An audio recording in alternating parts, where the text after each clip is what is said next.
Kaevikusõja on sõjavorm, kus vastased on hõivanud kaitsepositsioonid kaevikus. Kaevik on pealt lahtine kaitserajatis, mis on umbes sama pikk kui sõdur, et nad saaksid ohutult püssi seista seal. Kaevik on umbes 1-2 meetrit lai ja 3 meetrit sügav.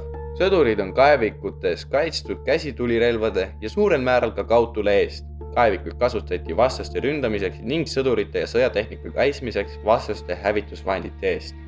Kaevikutes peetud kaevikusõjad olid kurnavad. Patiseisuses vastased üritasid üksteist aeglaselt ära väsistada. Tugevamad võitsid. Kaevikusõjas tulemused olid väiksed, sest see liikus aeglaselt edasi. Kaotajad olid suuremad.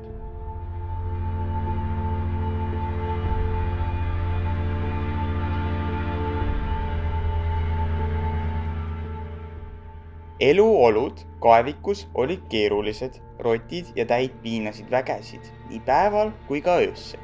Kaevikutes liikusid ringi suured rotid, keda paigal olevate armeede toit tõi kaevikusse elama. Lisaks nad aitasid levitada haigusi ja olid pidevaks ärritajaks. 1918. aastal avastasid arstid, et kaevikupalaviku põhjustajad olid täid, mis tekitasid sõduritel peavalusi, palavikku ja lihasvalu. Kaevikus olnud ebasanitaarsed tingimused, eriti külm ja püsiv niiskus, põhjustasid kaeviku jalga. Kaeviku jalg on külmahammustuse tauline infektsioon, mis äärmislikel juhtudel viis gangreenini ja amputatsioonini.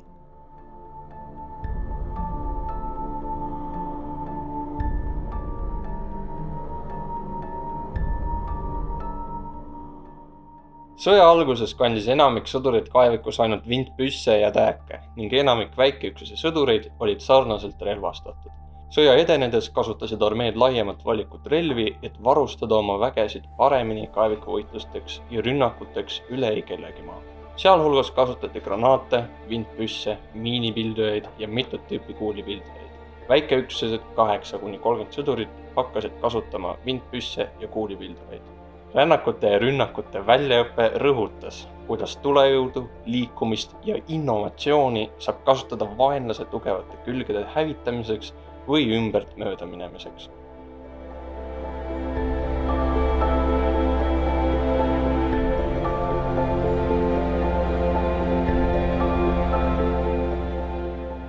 Kokku kaevati esimese maailmasõja ajal ligikaudu 2490 kilomeetrit kaevikuid.